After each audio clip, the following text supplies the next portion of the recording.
आज आपकी मुलाकात डॉक्टर आयशा और अवैस से करवा रहे हैं। दोनों बसारत से महरूम हैं और बड़ी जद्दोजहद के बाद इस मुकाम तक पहुंचे हैं। इन दोनों की दास्तां बसारत रखने वालों के लिए ज़बरदस्त मिसाल है। मुझे स्टार्टिंग में ही बड़े मतलब लोग आपको कह के चले जाते हैं, ओए इसको नज़र नहीं आता या ऐसी बातें। उर्दू पॉइंट की वीडियोस देखने के लिए हमारा चैनल सब्सक्राइब कीजिए और बेल के आइकन पर क्लिक कीजिए ताकि आप हमारी तमाम आने वाली वीडियो से बाखबर रह सकें। अस्सलाम वालेकुम। उर्दू पॉइंट के साथ मैं हूं अब्दुल्ला खान। नाजरीन, इस टाइम मेरे साथ मौजूद हैं ब्राइट फेसेस ऑफ पाकिस्तान। बज़ाहिर तो डिसेबल लगते हैं लेकिन आउटस्टैंडिंग एबिलिटीज़ से अल्लाह ने इनको बहुत ज़्यादा नवाजा है। ये हैं डॉक्टर आयशा जिन्होंने पीएचडी इन एजुकेशन किया है, और ये हैं उनके हस्बैंड अवैस साहब जिन्होंने एमफिल इन आईआर किया हुआ है और दोनों पढ़ाते हैं और बड़ी स्मूथली लाइफ गुजारते हैं। इनसे जानेंगे कि इनकी लाइफ की स्टोरी, कि दोनों की शादी कैसे हुई और ये लव मैरिज थी। अच्छा, और उसके बाद कि इन्होंने पीएचडी के बाद इनको किन किन मुश्किलात का सामना करना पड़ा, या दोनों को, उनसे बात करते हैं। अस्सलाम वालेकुम। अस्सलाम वालेकुम। कैसी हैं? अल्लाह हाफ़िज़। कहते हैं अल्लाह ਤੁਸੀਂ ਸਾਨੂੰ पब्लिकली डिलीट कराओ। इधर तो हमारे बच्चे ने पूछना है, मैम आप हमें किस तरह रोकती है। अच्छा, मुझे ये बताइएगा सबसे पहले कि आप दोनों को मुबारक हो कि पाकिस्तान के ब्राइट फेस हैं आप। और मुझे बताएं कि आपने पीएचडी इन एजुकेशन किया और आपके हस्बैंड अवैस साहब जो हैं इन्होंने आईआर के अंदर एमफिल किया। अपने बारे में थोड़ा सा बताइएगा पहले। जी, मैं बेसिकली हम 5 बहन-भाई हैं जिसमें से 3 जो हैं विजुअली इम्पेयर्ड हैं। मेरी जो एल्डर सिस्टर हैं वो सीएसपी ऑफ़िसर हैं, she is in foreign service. Saima Salim. जो मेरे छोटे भाई हैं इज़ द फर्स्ट ब्लाइंड जज in Pakistan, Yusuf Saleem, and I am the third one, Ayesha Saleem, and recently did my PhD and recognised as doctor Ayesha Saleem. इतनी दवाई देने वाले या दूसरे? नहीं, दवाई देने वाली नहीं, एजुकेशनल। सही। तो आपकी बड़ी बहन है, वो भी ब्लाइंड है? वो भी ब्लाइंड है और भाई भी ब्लाइंड है। सही। और सर, आप अपने बारे में काइंडली बताइएगा कि आपकी फैमिली में कौन कौन है और क्या क्या कर रहे हैं? जी, हम 6 बहन भाई हैं, हम 2 भाई हैं और 4 बहनें हैं, और मेरी एक सिस्टर भी ब्लाइंड है। इस तरह यानी हम 2 बहन भाई ब्लाइंड हैं और 4 जो हैं वो एबल्ड हैं।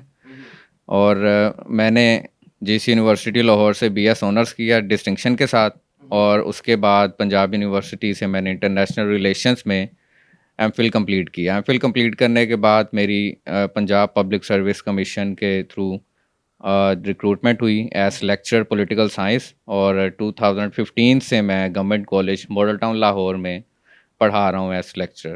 वाह, माशाल्लाह। देखें उन्होंने कितना अच्छा बताया, आपने बताया नहीं कि आप पढ़ा भी रही हैं। हाँ, बस मिस हो गया ना। मुझे बताएं कि जब आपने दोनों ने एक दूसरे को कैसे मिले, शादी कैसे की आप लोगों ने, लव मैरिज थी ये? बता नहीं रहे। नहीं, असल में इसमें इस तरह है कि हम दोनों स्कूल फेलोज़ हैं। आयशा और मैं दोनों Aziz Shan Begum trust institute for the blind, जो कि एक निजी इदारा है विजुअली इम्पेयर्ड के लिए लाहौर में, वहाँ से हमने मैट्रिकुलेशन किया।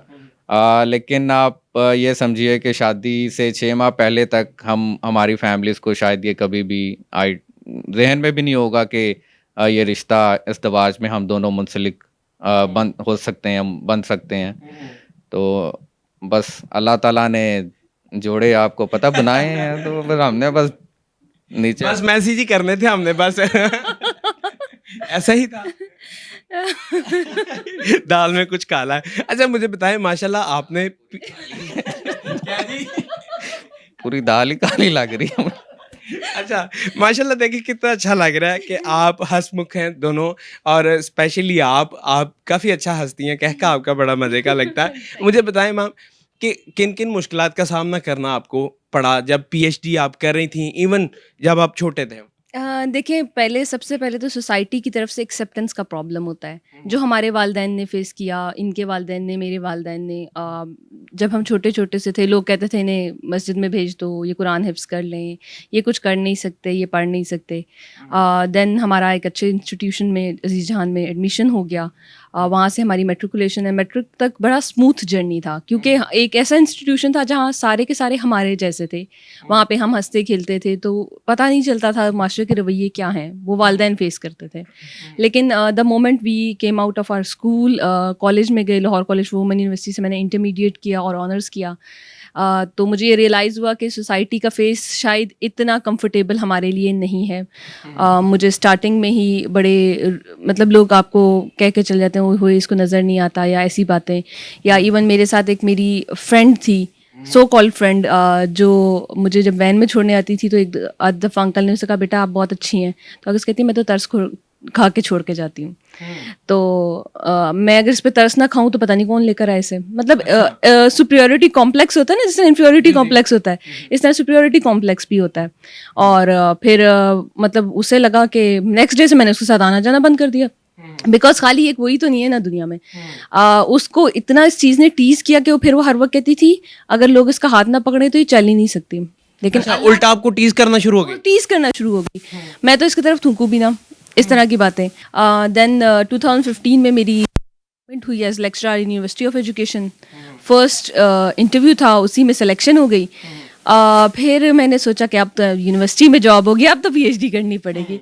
Plus at the same time ख्वाब भी था नाम के साथ डॉक्टर लगाना। वो एमबीबीएस वाला डॉक्टर तो हम बन नहीं सकते, तो जो बन सकते हैं वो तो बन के दिखाए ना।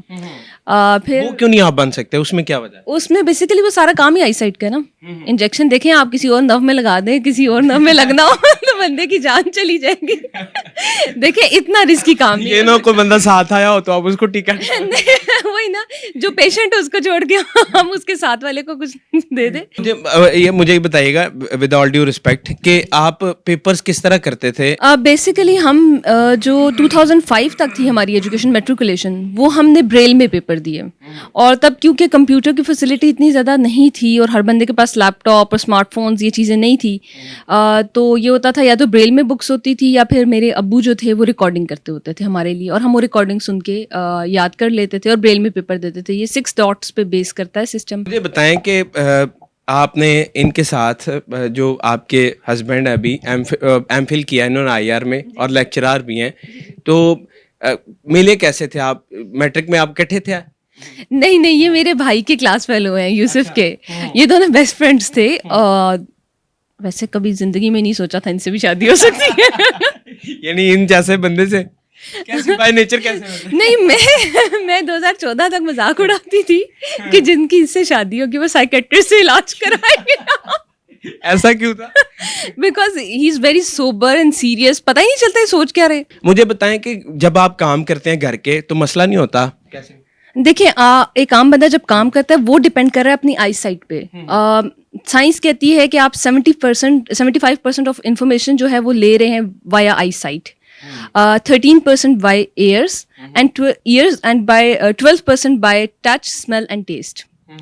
तो हमारी वो 75% वाला तो सिस्टम ही नहीं है, तो हम वो 25% पे डिपेंड कर रहे हैं। और वो 25% का हम ये कर रहे हैं कि हमारा 50% हेयरिंग पे डिपेंड करना शुरू हो गया, बाकी हमारा टच स्मेल पे डिपेंड कर रहा है, और उसकी बेस पे हम लाइफ गुजार रहे हैं। काम सारे हो जाते हैं, थोड़ी सी स्पीड स्लो है, या आप ये कह सकते हैं कि एक बंदा जो देख के कर रहा है उस नेचुरली उसने एग्जैक्ट उसी जगह पे हाथ रखना है, एग्जैक्ट उसी जगह से चीज़ उठानी है, तो हमने थोड़ा सा टच करके उस तक पहुंचना है और फिर उस चीज़ को करना है। सिर्फ इतना सा फ़र्क है, बाकी अल्लाह का शुक्र है अल्हम्दुलिल्लाह कोई काम ऐसा नहीं है जो आप नहीं कर सकते परफेक्शन से। पेपर्स के अंदर चीटिंग कैसे करते हैं आप लोग?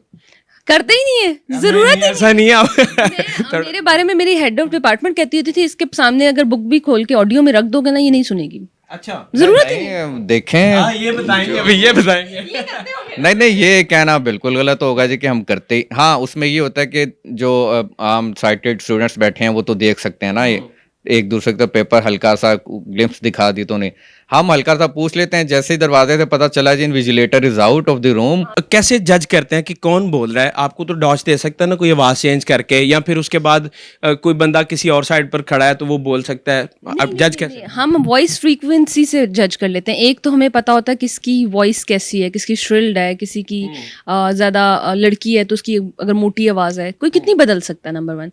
नंबर 2 हमें पता होता है कि क्लास में बच्चा कौन सा किस प्लेस पे बैठता है, किसका ग्रुप किधर बैठता है, तो हमें आइडिया होता है कि किस ग्रुप के बच्चे जो है इस टाइम आपस में कुछ कर रहे हैं या बातें कर रहे हैं या कोई एक्टिविटी और कर रहे हैं। एक बच्चे प्रेजेंटेशन दे रहा था तो उससे सवाल पूछा, उससे जवाब नहीं आ रहा था, तो वो पीछे वाले की तरफ देख रहा था। मैंने कहा जिसने इसे बताया उसका बाहर जाके एक्सीडेंट हो जाएगा। उसके बाद पूरी क्लास चुप हो गई। यानी कि बच्चे डर जाते हैं कि अब बदुआ देंगे तो वो लग मैम आपकी लग भी जाती है, अल्लाह आपकी बदुआ से बचाए।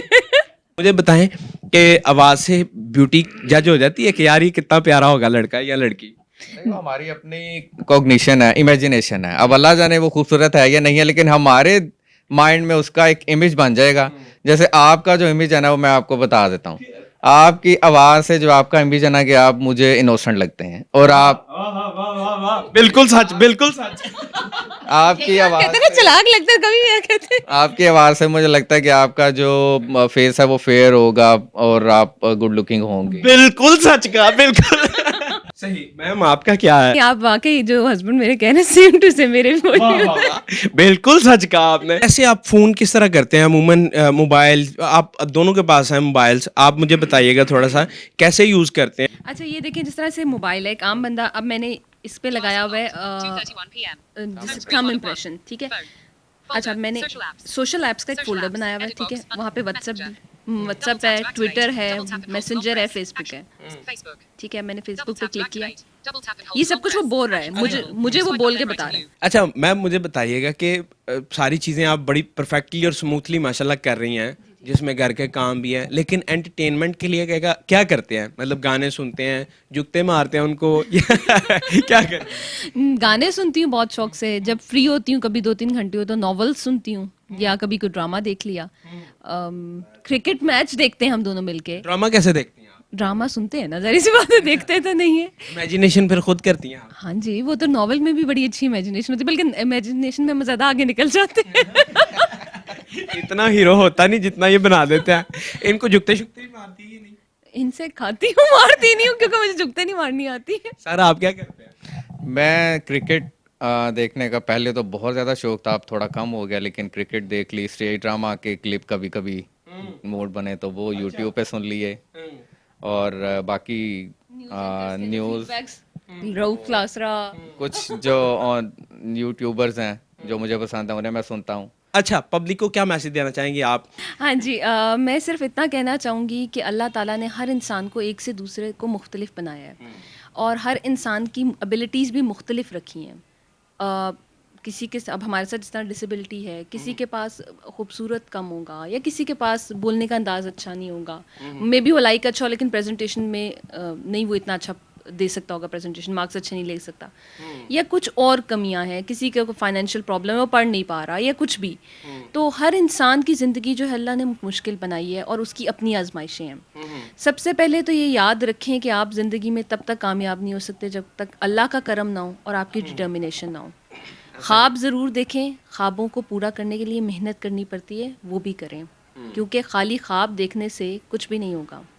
अच्छी इमेजिनेशंस आपको कभी मंजिल तक नहीं लेके जा सकती। ऐसा ही है। मंजिल तक आप सिर्फ तभी जाएंगे जब आप उन ख्वाबों को पूरा करने के लिए कोशिश करेंगे। जी मेरा ख्याल है कि आयशा ने कॉम्प्रिहेंसिव एक मैसेज दे दिया। उन्होंने एक लफ्ज़ इस्तेमाल किया कि जैसा कि हमारे साथ एक डिसेबिलिटी है। मैं ये समझता हूँ कि अल्लाह ताला ने इस दुनिया में जितनी भी चीज़ों को तख्लीक किया, अल्लाह ताला किसी को डिसेबल तख्लीक नहीं कर सकता।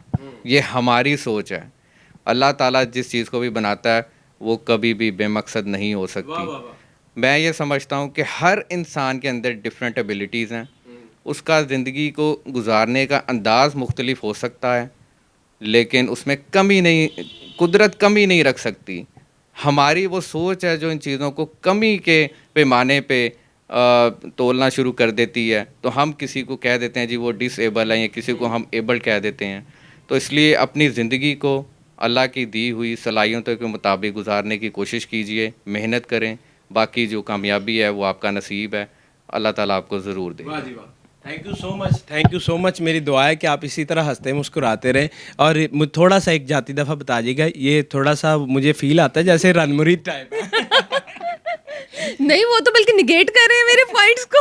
देखिए अभी डिसएग्रीमेंट किया मैंने एक, हर पॉइंट को सेकंड कर रहे थे साथ साथ। तो नहीं नहीं, देखिए ऐसा कोई सिस्टम नहीं, और वैसे भी रन मुरीद की इज्जत कोई नहीं होती। जो औरत अपने शौहर को बादशाह समझती है तो वो मलका कहलाती है, जो गुलाम समझती है वो गुलाम की वो कनीज कहलाएगी। तो इज्जत ऐसे ही होती है कि अगर आप इज्जत दो तो अल्लाह आपको भी इज्जत देता है। वाह जी वाह, कितनी अच्छी बातें की और लाइटर नोट पर हमने बातें की। और इसका मकसद दिल आज़ारी नहीं था किसी की, बल्कि हौसला अफजाई था और बताना था कि कितनी अच्छी लाइफ ये गुजारे। और माशाल्लाह स्पेशली पीएचडी और एमफिल आईआर, और दोबारा ये आगे पीएचडी में एडमिशन ले रहे हैं। इकबाल कहते हैं कि अफराद के हाथों में है कौम की तकदीर, हर फर्द है मिल्लत के मुकद्दर का सितारा। देखते रहे उर्दू पॉइंट, मैं हूं अब्दुल्ला खान, अल्लाह निगहबान।